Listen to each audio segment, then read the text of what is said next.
Hello, Aquarius Collective. Ako po si James from James Tarot PH. Ito po ang inyong weekly reading for March 9 hanggang 15. Lumabas, kunin natin the Five of Swords in your core energy. So, alamin po natin kung ano po naghihintay sa inyo sa inyong special reading for the week. But first, inhale and exhale. Holy Spirit, Spirit guides ibigay natin kay mga Aquarius ang mensaheng dapat nilang malaman para sa linggong ito. In your overall energy, nakuha natin kanina, tumilapon talaga siya. You have the Five of Swords. In the area of what you need to focus on, meron po kayong the Nine of Swords. In the area of what you need, meron po kayong the Page of Wands. In the area of what's affecting your current energy, meron po kayong the Three of Wands. In the area of your near future, meron po kayong the Page of Swords. In the area of your challenge for the week, meron po kayong the Ten of Wands. Sa fortune, the Chariot card. Beautiful, beautiful, beautiful. In your divine messages, meron po kayong the King of Cups. At ang outcome nyo po for the week, ito po yun. Mamaya sabay-sabay natin siyang bubuksan sa dulo ng ating reading. But first, mga Aquarius, thank you po muna sa lahat po ng mga hindi nag-i-skip ng ads. Sa lahat din po ng mga nag-like and nag-comment, malaking tulong po yan. So keep on liking, keep on commenting. Thank you po for your support. So, in the background of your reading, meron kang the Justice card. Sabi dito, panahon na Aquarius, para i-evaluate or balansehin muna bawat action natin. Ngayong linggong ito, kailangan talaga kalkulado at pinag-isipan yung bawat move. Hindi pwedeng bara-bara lang, naramdaman mo lang, ginawa mo na. Kailangan daw this time around, meron kang ebidensya, meron kang proof, meron kang katibayan para yung hakbang mo legit. Para yung gagawin mo, meron kang pinanggalingan at meron kang masasandalan. Okay? Hindi pwedeng kutob lang, hindi pwedeng narinig mo lang, hindi pwedeng naisip mo lang. Kailangan dito mayroong kang kakapitan na bagay para alam mo yung ginagawa mo. It's all about action and consequences. So ngayong linggong ito, kailangan bantay sarado mo yung bawat gagawin mo para hindi ka magkaroon ng drastic na mga consequences or mga pagkakamali. Okay? Sabi dito, kalkalin mo daw muna ang truth before taking action. Example, sinabihan ka na ni pinsan na parang, uy, Aquarius, tara apply tayo dun. Itong dokumento lang daw ang kailangan. So ikaw naman, binigay mo lang, yun na yun, pero bumalik, sabi, hindi po, kailangan po ng mga 6. So ikaw naman parang, hay, ano ba yan, ang dami ko pang atupagin, lalakarin ko pa to ng matagal na mga araw. So, dahil hindi mo muna inalam yung totoo, nahirapan ka patuloy. So it's all about you grasping the truth first before making a move. Okay? Importante yan for you. So, partneran natin to ng card of the week. Meron kang love. Love is everywhere. Open your heart to feel it. Sabi dito, gamitin mo ang puso mo, ang pag-ibig mo para maasikaso mo yung mga bagay-bagay. Sabi ko nga, kung importante yung inaasikaso mo, kakalkalin mo yung truth. Mag-iingat ka sa bawat hakbang. Kasi ganun siya kahalaga eh. Ganun siya kaimportante, di ba? So, everything that you're gonna do para sa bagay na ito, babalansehin mo at i-make sure mo na tama. Okay? Importante yan. Especially in your core energy, meron kang the Five of Swords. Sinasabi dito, Aquarius, ng iyong spirit guides na panahon na for you na lumayo or umiwas sa mga tao, bagay, sitwasyon na hindi na healthy para sa'yo. Example, yung away sa kapatid, yung gulo sa office, yung hirap sa pakikisama, or friendship na medyo, teka, parang hindi na to healthy for me. Wag mo daw pigilan ang sarili mo na umiwas doon or lumayo doon. Kasi hindi na worth it. Hindi na healthy for you. Nakakadagdag lang siya ng stress, ng alalahanin na dapat in the first place hindi mo naman talaga problema, di ba? So, kung ano yung mga bagay na kabitaw-bitaw kasi hindi na talaga siya para sa'yo, bitawan mo na. Para makapag-focus ka na lang sa mga bagay na dapat mong ipanalo. Okay? Importante yan for you. Halimbawa, meron ding away sa pamilya. So, wag ka na mag-dwell doon, wag mo nang i-big deal pa, lumayo ka na para hindi lalong lumaki yung gulo, no? Para maging payapa ka din at makapag-focus ka na lamang sa mas importante. Yes, the Ten of Cups lumabas. Talagang family matter ito. Para daw mag-keep ang harmony, mag-keep ang good relationship, para mapanatili yung magandang ugnayan sa pamilya. Kung talagang mahal mo yan, pagpapasensyahan mo, lalayo ka na. Halimbawa, may away sa magkakapatid, huwag ka na makisali, layo ka na, tahimik ka na lang, huwag ka nang gumatong pa or pumatol pa, di ba? So always choose your peace, always choose the best course of action, at huwag kang papadala sa iyong emosyon. Para talihin ang harmonious relationship sa pamilya, ganoon din sa trabaho, no? Sa negosyo mo. Relationships are very important para kung ano man yung binibuild nyo together ay hindi ka, alam mo yun, hindi ka maantala. Okay? Para hindi maging alalahanin pa yung relasyon sa mga ginagawa mo. Okay? So, Aquarius, ano ba tong mga bagay na gusto mong maplantsa sa buhay mo? Comment down below. Para ma-solve na, no, i-manifest na natin yan, isulat mo sa baba. It will be happening for you. Congrats po. In the area of what you need to focus on, meron po kayong the Nine of Swords. Sabi dito, meron kang mga problema na hindi mo na dapat problemahin pa. Nakita ko dito, meron kang mga pinapasan na mga issues ng ibang tao na dapat mo nang bitawan. Kasi hindi daw dapat ikaw ang pumasan dyan. Okay? Very clear yan, Aquarius. You are worrying about something na hindi mo naman dapat ika-worry. Sometimes, ikaw daw ay nag-overanalyze. Kahit napakasimple lang naman daw ng gagawin, sinosobrahan mo ng pagpaplano. Sinosobrahan mo ng over-preparation. Kaya lalo kang nai-stress, lalo kang nahihirapan, lalo kang nalulugmok sa mga takot na yan. Sabi dito, para makaiwas sa mga gantong problema, huwag mong kontrolin yung sitwasyon. Huwag mong kontrolin yung mangyayari. Payapa ka lang, relax ka lang, let things happen, let things flow.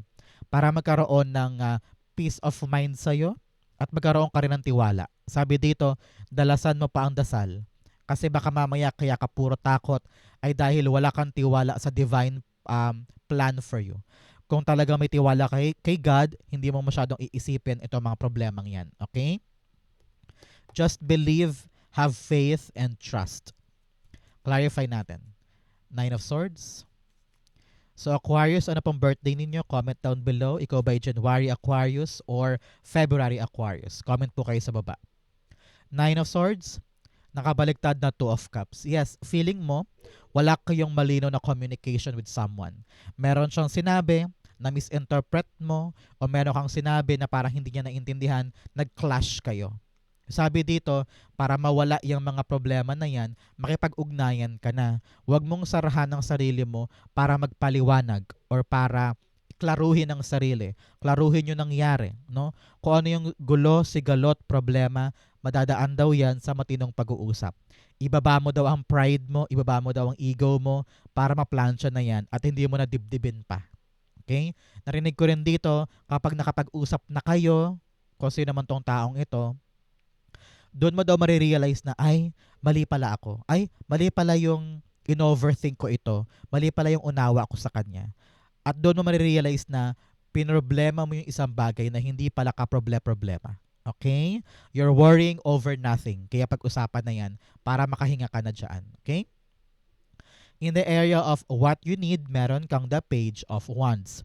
Ang kailangan mo ngayon, Aquarius, ay talagang maging explorer.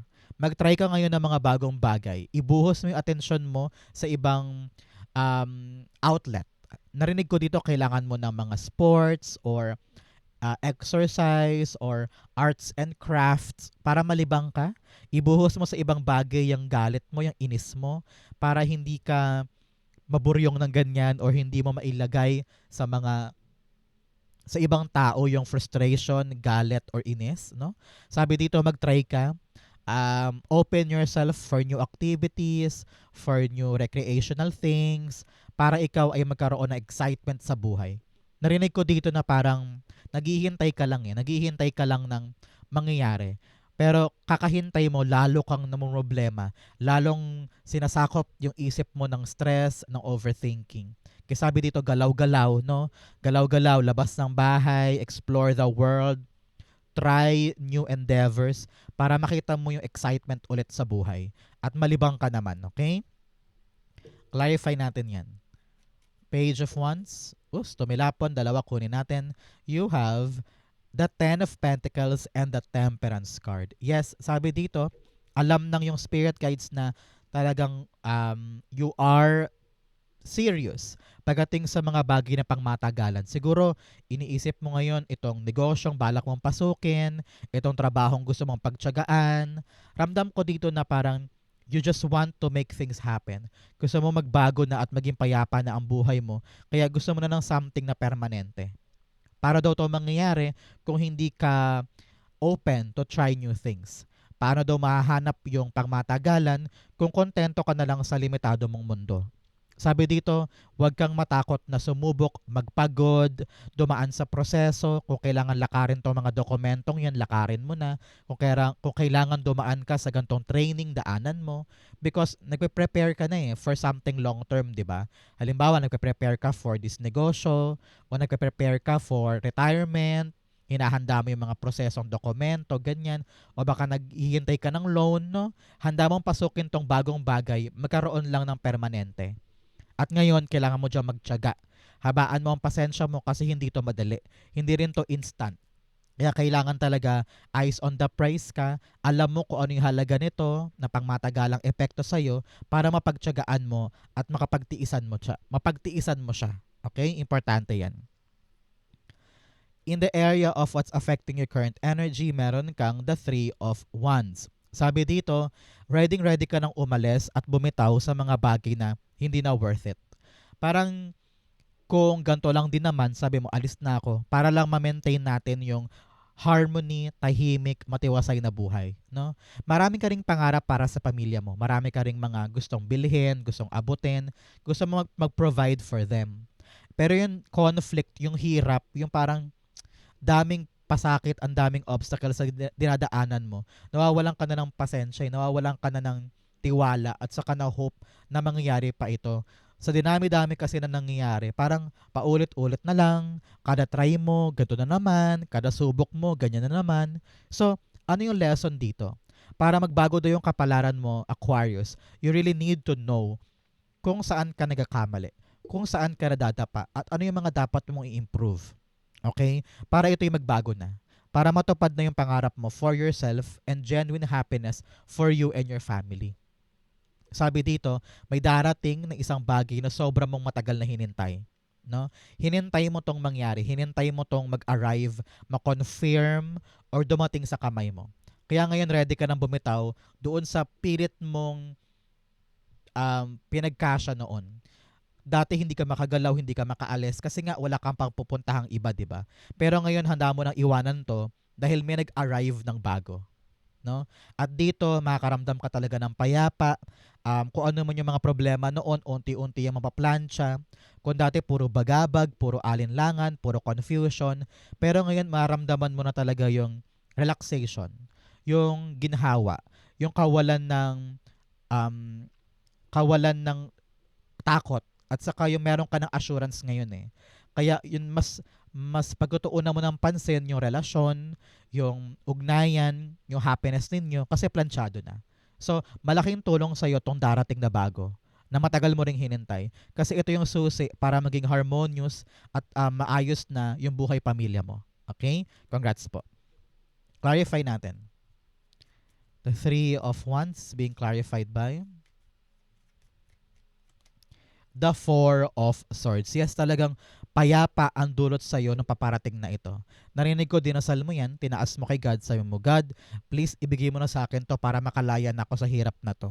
Ibigay mo na sa akin tong hinihiling ko para makalarga na po ako at masuong ko na yung buhay na matagal ko nang gusto for me and my family. Kaya po kami problemado ngayon ay dahil salat na salat kami ngayon. Kaya matataas ang emosyon namin, mataas ang pride namin, ang ego namin, nagka-clash kami. Pero sa pag-arrive ng dinasal mo na ito, talaga namang mapaplansya na yung gusot sa pamilya or gusot sa relationships mo na ito. Kasi okay na na-provide na. At dito ka talaga tunay na makaramdam ng kapayapaan, kaginhawaan, at paghinga na wala na yung bigat ng mga nangyari in the past. Okay? Good for you. Claim mo yan, para sa'yo yan. In the area of your near future, meron kang the Page of Swords. Sabi dito, Aquarius, sinasabihan ka ng yung spirit guides na in the near future, huwag ka laging matakot lumaban. Huwag ka laging matakot na, ay hindi ko pa alam yan, ay hindi ako sure, ay hindi ako magaling. Minsan dumarating sa atin yung blessing na hindi talaga tayo prepared. Ang kailangan mong gawin, humakbang. Ipakita mo na kaya mong matuto, kaya mong sumubok at kaya mong gawin. Kahit na under pressure, kahit na parang marami ka pang dapat malaman, dapat lahi kang ready. Because hindi lahat ng tao nabibigyan ng chance, di ba? Pero ikaw, ipakita mo na you can be um, you can be a learning tool para magawa yung isang bagay. Hindi ikaw yung taong sarado ang isip na, ay hindi ko po alam yan, wag na lang. Pero ikaw yung tao na, sige po, subukan natin. Susugod ako dyan, tatry ko po yan. So mga ganun. Ipakita mo na ready ka to take action. But syempre, along the way, kailangan mong isipin yung mga dapat ihanda, mga dapat mong asikasuhin, di ba? The more na may knowledge ka, the better. Pero kung lagi mo iisipin na kailangan prepared muna ako bago ako gumalaw, walang mangyayari. You really need to fight and show them all na kaya mo matuto along the way. Okay? The Page of Swords being clarified by the Knight of Cups. Yes, may offer na darating para sa'yo. Maaring new job, baka may mag-alok sa'yo ng sideline, baka merong mag-iyaya sa'yo na parang, uy, tara Aquarius, punta tayo doon, may application, punta tayo, apply tayo. Ikaw naman, ay ayoko, di ako magaling. You don't need to wait for the right timing. Kapag dumating yung isang pagkakataon, subukan mo lang, ipakita mo na bukas ka para siya'y kunin. Kasi doon mo daw marirealize na, ay kaya ko pala, sige, okay na to, gawin natin, kaya ko to. So saka mo lang malalaman na okay ka sa isang bagay kapag humakbang ka. So do not really avoid yung mga offer sa'yo or yung mga oportunidad porket hindi ka pa magaling, porket hindi ka pa marunong, porket hindi ka bihasa. Kailangan ipakita mo na ready ka to take on the challenge para hindi masayang yung opportunity. Okay? In your challenge, meron kang having hope and then shadow blossom. Yes, sabi dito, magkaroon ka ng pag-asa. Huwag ka agad iiyak dyan sa isang corner at dadamdamin mo na lang lahat ng problema. No, may pag-asa pa para makabangon. May chance ka pa para magkaroon ng masaganang buhay at magkaroon ng happy family life, no? May prayer ka na huwag mong titigilan dahil darating na ito. Keep that hope alive. At yun yung bala mo para patuloy na kumilos, patuloy na magtrabaho, patuloy na gumalaw patungo sa pangarap mo. You have shadow blossom, sabi dito, tulad ng mga pinagdaanan mong mabigat at masakit, kayang-kaya mo ring mag-bloom. No? Gamitin mo lahat ng pinagdaanan mo bilang angkla para pagbutihin ang buhay, para gumaling, tumibay, humusay, maging malakas. At lahat ng pinagdaanan mo, wag mo nang itaboy yun. Gamitin mo yun na inspirasyon para mas maging appreciative ka sa life mong meron ka this time. Okay? In your challenge, meron kang the 10 of Wands. Sabi dito, bigat na bigat ka na sa responsibilidad na in the first place, hindi naman para sa iyo yan. Okay? Meron kang mga pinapasan sa likod mo na responsibility na hindi naman talaga for you. Pero dahil mabait ka, generous ka, at talagang maunawain ka, pinapasan mo mag-isa. Sabi dito, panahon na para ibaba yung ibang responsibility at ipasa na yan sa iba. Para gumaan yung sayo. Para maasikaso mo naman yung sayo. Okay? Your hard work also will pay off. Pero sabi dito, parang pinapahirapan mo daw ang sarili mo. Ikaw daw ang gumagawa ng dahilan para mahirapan ka ng ganyan. So sabi, hanapin mo yung lighter ways or easier ways para ma-accomplish mo yung isang bagay. Huwag mo rin daw gawing komplikado yung pag-uusap ninyo. Huwag mo gawing komplikado yung trabaho. Yung madaling paraan, go back to basics, mas effective daw yun. Okay?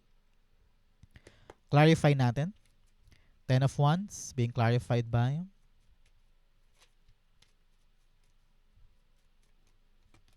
the King of Swords. Yes, panahon na para umaksyon ka. Panahon na para maging mas matapang ka. At sabihin na yung dapat sabihin. Nabibigatan ka na, sabihin mo na. Halimbawa, sa work ito, lahat na lang trabaho nila binigay sa'yo. Panahon na para magsalita ka at maging matapang ka na parang, huy, trabaho nyo to, kayo gumawa nito. Hindi ko na to gagawin. May boundaries na ako, kunin nyo na to. Parang ganyan. Learn to speak up for yourself. Learn to defend yourself. And learn to be brave enough para actionan yung dapat actionan. Ngayon, ang dapat mong actionan yung mga bigat-bigat. Ganon din halimbawa sa bahay.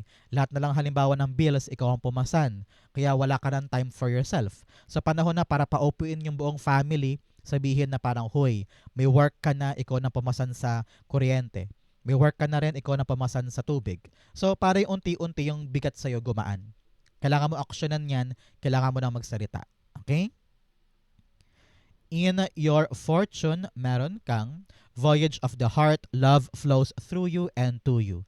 Love. Gamitin mo yung love in everything that you do para mawala yung mga problemang yan, yung mga aligaga na yan, yung mga overthinking na yan. Kapag mahal mo yung isang bagay, just do the right thing and enjoy the journey. Hindi mo kailangang pahirapan ang sarili. Okay?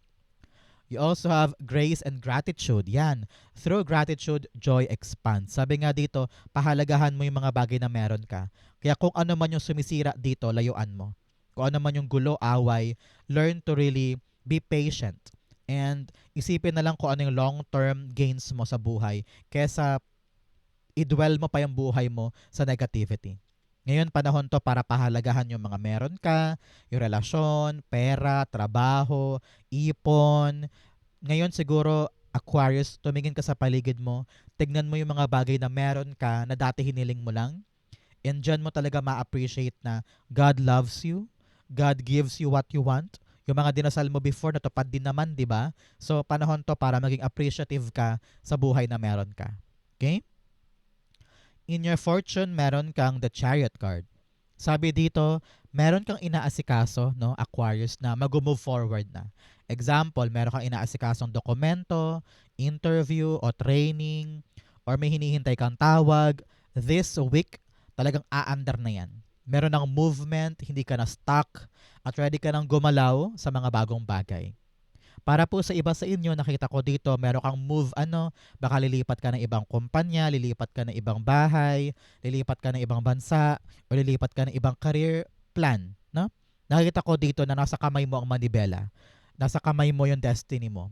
And kung ikaw ay uurong, walang mangyayari. Kung ikaw ay aabante, doon mo daw makikita yung talaga naghihintay sa yung magandang fortune. Okay? You are ready for this move. You are ready for this talagang transition.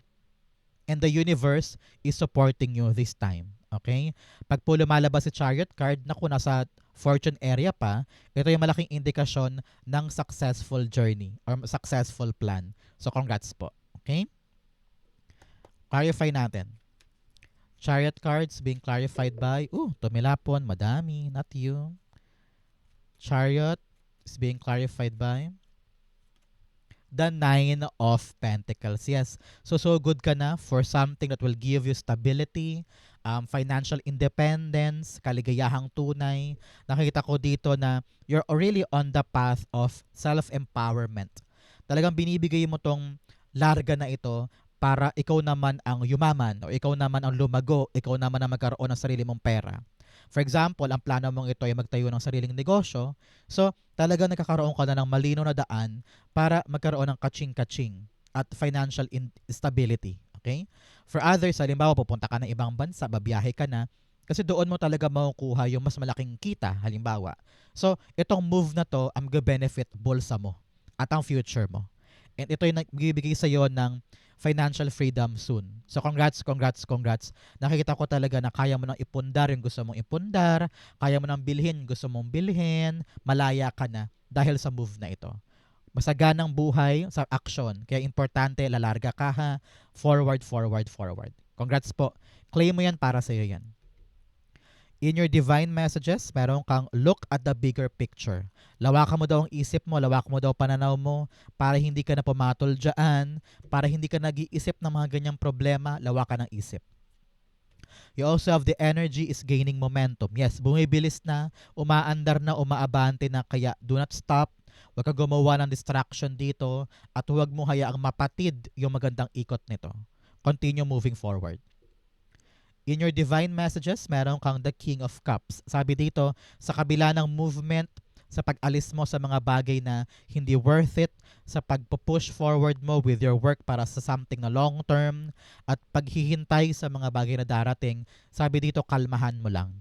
Hindi makakatulong sa iyo yung labis-labis na emosyon. Halimbawa, bigla kang magalit, bigla kang mapikon, bigla kang mainip o mairita, makakasira yan sa iyong diskarte. So ngayon, kalmahan mo lang. Learn to control your emotions. Huwag ka basta-basta bigla magsasalita or kikilos or aaksyon. You have the justice here. Dapat daw pinag-iisipan muna bawat galaw, bawat hakbang.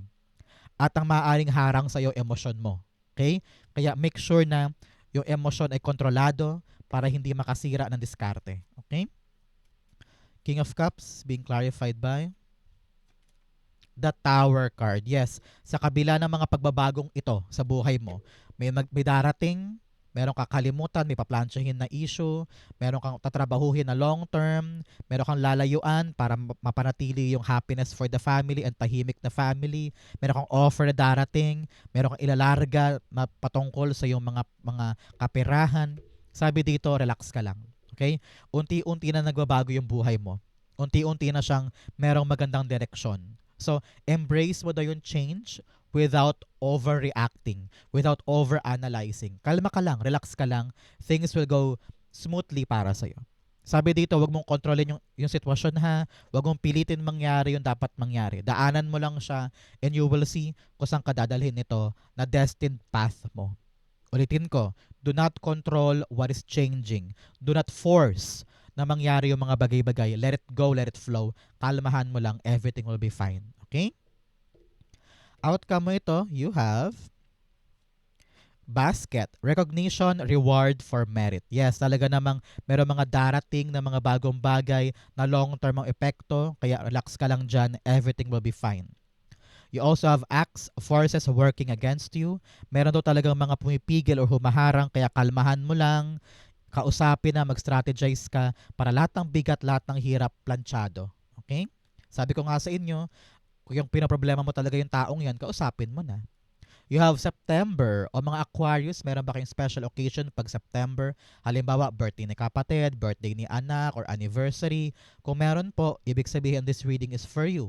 Pero kung wala naman, meron daw po kayong milestone sa buwan ng Setyembre. You also have courage, a journey either physical or mental. Yes, talaga namang may biyahe, may pagkilos, may transition, may paggalaw. So congrats po. Akala mo stuck ka na? No, may pag-abante na. At ang outcome ni Aquarius for March 9 to 15, meron kang the Death card. Beautiful.